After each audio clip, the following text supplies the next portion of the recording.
পুলিশের লোকেরা কাজ করছে, আইসিটির লোকেরা কাজ করছে। 5টা টিমের থেকে বিভিন্ন রকম আলামত সংগ্রহ করে এগুলো আমরা ডিসকাশন করে কোরিলেট করে এগুলোটা কনক্লুশনে আসার চেষ্টা করছি যে প্রাথমিকভাবে কি বলা যায়। কিন্তু সেটা করতে যেও দেখা যাচ্ছে কিছু জিনিস আমাদেরকে ল্যাবরেটরি থেকে টেস্ট করা হচ্ছে, কিছু টেস্ট করা হয়েছে, আবার আজকেও কিছু আলামত হচ্ছে সেগুলো টেস্ট করা হয়েছে। তো সেই জন্য আমাদের প্রাথমিকভাবে 30 তারিখ পর্যন্ত টাইম দেওয়া হয়েছিল আজকে। তো আমরা একটু আগে অনুমতি নিয়েছি আমি প্রধান উপদেষ্টার কার্যালয় থেকে যে যাতে আমরা টাইমটা একটু বাড়িয়ে দেওয়া হয় আমাদের।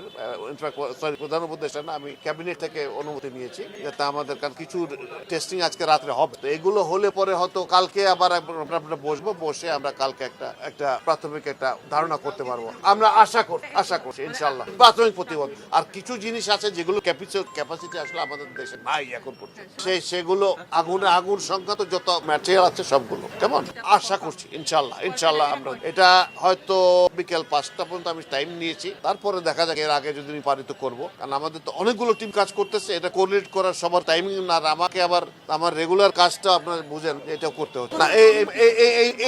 এই কমেন্টগুলো এখন করতে যাব না, এটা করতে গেলে হ্যাঁ একটা ভুল।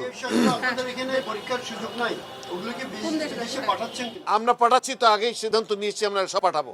Will go to the all lengths, কারণ ওই জন্যই ওইটা বিদেশে যেখানে এটা সুবিধা আছে সেখানে পাঠাবো। ধন্যবাদ।